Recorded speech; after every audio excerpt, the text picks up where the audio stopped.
¿Cómo están? Estamos nuevamente en un programa Casa del Arte, contentos. Estamos junto a Sandra Santander, nuestra amiga Sandra, que ha estado siendo curadora de la Pinacoteca y de la Universidad por ya más de 15 años, con una extensa obra, Premio Regional de Arte. En Concepción podríamos decir que es la escultora más conocida, digamos, que habita prácticamente en la ciudad, en los memoriales, en escultura pública, en lugares muy emblemáticos de la ciudad que han ido quedando. Así que, y ahora, digamos, presenciando esta tremenda exposición, Canción para mi bosque muerto. Sandra, bienvenida, ¿no? Hola Rodrigo, muchas gracias por este espacio, por esta exposición. Es un proyecto que yo alguna vez abracé mientras trabajé acá, y me tocó muchas veces trabajar en este espacio con otras obras, con otros artistas. En algún momento imaginé mis obras acá. Bueno, ahora que ya no soy curadora y que soy un artista independiente, agradezco mucho esta oportunidad de poder mostrar mi trabajo en mi ciudad. Bueno, sabíamos que era una deuda pendiente, ¿no? Porque yo sé que, como tú también, a veces uno tiene que hacer para los otros, ¿no? Y de pronto los espacios, uno los piensa también cómo la obra de uno se activaría ahí. Y en esta exposición, Canción para mi bosque muerto, ¿no? Cuéntanos un poco a qué te refieres con ese enunciado, ¿no? Que nos evoca tanta contingencia ahora, ¿no? Sí, sin duda. Bueno, lo de canción es un eufemismo, ¿no? Un eufemismo para manifestar un sentir, para compartir con el público un sentir frente a la naturaleza. Yo me siento una artista muy del sur de Chile, muy conectada con mi tierra, con mi territorio y con la naturaleza. Y bueno, lo que vemos acá claramente es un bosque quemado, son los residuos de un bosque, que yo voy rescatando, voy trabajando y voy, digamos, planteando en la escultura, tal vez no de una manera triste, sino de una manera más poética, sin dejar de ser un bosque quemado, sin de ser el drama que de alguna manera tiene detrás de esto. Y claro, tal como tú dices, cada año cobra vigencia, cobra actualidad, tristemente cobra actualidad, pero yo no pierdo la oportunidad de compartir este trabajo con el público y en el mejor de los casos tal vez llamar a una reflexión. Oye, Sandra, y bueno, cosas que a mí siempre me han llamado la atención de tu trabajo, que lo conozco hace muchos años, ¿no? O sea, desde cuando estaba en la época que estaba en Santiago, sabía, como de mi mapa artístico, sabía que había una escultora, Sandra Santander, en Concepción, ¿no? Siendo que nosotros no nos conocíamos físicamente, pero yo sí conocía tu obra, ¿no? Que también ha sido largamente expuesta muchas veces en Santiago. Por ahí compartimos también en el Palacio de la Moneda una exposición importante y muchas otras galerías que mostraban tu trabajo permanentemente.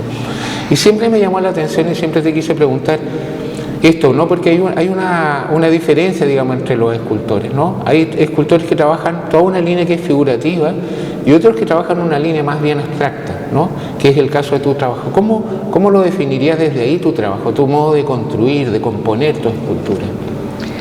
Mira, yo te quiero contar que yo partí siendo figurativa. Yo tengo un pasado figurativo, del que no reniego, ¿no? Fui figurativa y casi barroco en lo figurativo. Mis primeras exposiciones las trabajé en modelado en arcilla y bueno, partí en esta ciudad. Yo soy artista de Concepción y aquí he desarrollado toda mi obra, así que más de alguien la recordará. Y luego vino una pausa en mi trabajo. Yo estuve casi 3 años sin trabajar en nada, en la escultura. Estuve haciendo una introspección frente a cómo quería plantear mi trabajo futuro. Y de repente empecé a mirar a mi alrededor. Empezó a salir casi de una manera espontánea en qué lugar estaba, en qué lugar me sentía situada. Alguna vez, hablando con algún artista de otro lugar del mundo, europeo, me decía, mira, los artistas tienden a mirar mucho la historia del arte, tienden a mirar mucho a otros artistas, tienden a ver a sus maestros o a lo que hicieron antes, o sea, miran mucho hacia afuera. Yo le recomendaría a un artista que mirara un poco hacia adentro, que también tiene que haber allí una fuente, ¿no es cierto?, que pueda detonar, ¿no es cierto?, algún imaginario, algún planteamiento o alguna configuración de lo que tú quieres hacer con tu trabajo escultórico, ya sea pintor o lo que sea. Y bueno, y en esos 3 años hice un poco ese trabajo. Y descubrí en ese minuto, no podría decir si, yo no voy a usar la palabra inspiración porque creo que no existe, sino que sencillamente me dediqué un poquito a investigar qué pasaba con mi entorno, qué pasaba con la escultura en Concepción y en este medio en particular. Y sentí que había algo que no se había dicho, que no se estaba considerando o que no se estaba mirando bien, que tiene que ver con el entorno, con el paisaje y que tiene que ver fundamentalmente con la naturaleza. Y ahí fíjate que hay algo que me hizo mucho sentido también en el díptico, digamos, que de una frase que tú escribiste, que tiene que ver como con la poética, ¿no? Porque finalmente aquí yo siento que hay algo que tiene que ver con una poética, ¿no? O sea, en el sentido de que no es una exposición de arte conceptual, ¿no? Pero sí hay algo, digamos, que atraviesa toda tu obra y que tiene que ver con un código que tú inventas, ¿no? Que tú propones, ¿no? Que tiene que ver con esto, con la extracción, ¿no? A través de estas perforaciones, pero también después por la inserción, ¿no? de estos pequeños palitos que van rígidamente, ¿no? Y minuciosamente puestos unos al lado de otros y juegan con esta idea del oscuro, del quemado y del blanco de la madera. ¿Cómo tú identificas esa suerte como de abecedario tuyo? Mire, yo en realidad me declaro una gran observadora. Todo lo que está aquí está en la naturaleza. Yo no creo haber inventado nada. Sencillamente me dediqué a observar el comportamiento de la naturaleza, las formas que te entrega, los gestos, las luces, los sonidos incluso, y fueron apareciendo estas cosas. Pero si yo invito a un espectador avezado a que observe la naturaleza y va a leer todo lo que hay acá. Está presente, solamente que tal vez en otro formato, tal vez manifestado de otra manera, pero está igual. Ahora, ¿cómo lo voy planteando? Yo en realidad no planteo cada obra, sino que es una sola obra la que planteo, solamente que esta obra se va fragmentando en lo que vemos en esta sala. Yeah. Me han preguntado cuántas esculturas hay. Sí, volúmenes aquí hay como 20, 25 aproximadamente. Pero en el fondo, ¿cuántas esculturas? La escultura es una sola. Es una sola obra que yo la fragmento, que permito, doy la posibilidad, ¿no es cierto?, de que alguien la pueda recorrer esa escultura por dentro, que la pueda caminar, que la pueda transitar.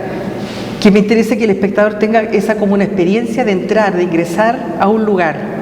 O sea, son como distintos aspectos de un mismo cuerpo. Me aprovecho de todos estos volúmenes para construir este pequeño paisaje, este pequeño fragmento de paisaje en esta sala, un lugar donde no puede haber un paisaje, pero yo invito al espectador a recorrer este paisaje penetrando en la escultura. Oye, Sandra, cuéntame, ¿cuál es tu percepción de la escultura, ¿no? Como disciplina, ¿no? En esta época donde todos siempre están cuestionados, ¿no? Que las cosas que tienen que ver muchas veces con los territorios políticos, con los soportes virtuales. ¿Cómo se asienta? ¿Cómo sientes tú que se asienta o sigue existiendo la escultura ahora en el 2023? Bueno, yo veo la escultura como disciplina, frente a otras disciplinas, lo que tú señalas, la veo casi como en extinción. Sobre todo, particularmente, este tipo de escultura que le hace una gala del oficio. Yo aquí rescato también un trabajo memorioso, un trabajo paciente y un trabajo muy en conexión con el material que estás trabajando. Eso ya prácticamente, al menos las nuevas generaciones de artistas no lo hacen. ¿Por qué no me atrevería a lucubrar? Tal vez hay razones de tiempo allí, la velocidad de los tiempos de ahora, la velocidad de las comunicaciones y de la internet nos hacen trabajar mucho más rápido y exige, ¿no es cierto?, una obra mucho más inmediata. Entonces el tiempo que tú le puedes dedicar al oficio, a una obra de taller, tal vez es un costo muy alto tal vez para los artistas. Entonces veo que este tipo de obra obviamente ya se hace muy poco. No sé si en las nuevas generaciones hay nuevos artistas que estén dispuestos a entregarse a los materiales y al oficio o al taller de esta manera. Indudablemente que sin menospreciar las obras que se hacen en los formatos de las plataformas digitales, tienen otros recursos y por ende otros significados, otras presencias y otras maneras de circular, que a mí me parece que es uno de los grandes temas que tiene el artista de oficio de taller, que es la circulación de su obra. Hoy en día las plataformas digitales te permiten, y el arte digital o las propuestas que tienen como sustento, como formato, te fijas, el digital, obviamente que tienen mayores posibilidades de circulación y de difusión. Sí, y siento yo que también, no sé, como que se pierden un poco las auras, ¿no? Porque como que la experiencia presencial de una exposición como esta o de exposiciones como esta te lleva como a otros sitios, como de reflexión, como de emoción, de sensación, que no son reproducibles, digamos, sí, en las indudablemente. Yo creo que la plataforma digital, que de hecho de esta exposición yo hice un video y está en las plataformas digitales, pero indudablemente que la experiencia de estar en la sala, de interactuar con las obras o de pararse frente a una escultura y medirte volumétricamente frente a un volumen, frente a otro volumen, digamos, es una experiencia que yo creo que hay que rescatar y que hay que preservar. Oye, Sandra, para finalizar, me gustaría que en tus propias palabras resumieras cómo los espectadores se tienen que enfrentar o sumergir en este mundo que estás proponiendo, en este recorrido interno por tu escultura.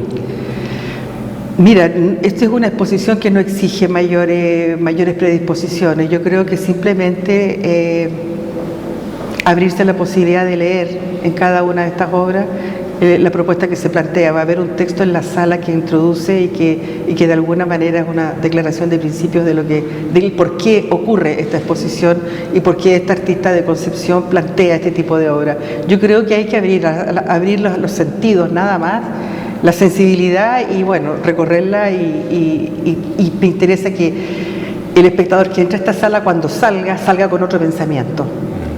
Bueno, Sandra, te queremos agradecer. Sandra Santander Montero, escultora, una gran artista de nuestra región, a la cual queremos mucho, admiramos mucho también profesionalmente, y los invitamos a recorrer esta muestra, a difundirla, a conversarla y a sumergirse en este mundo que nos propone Sandra para salir transformados. Muchas gracias.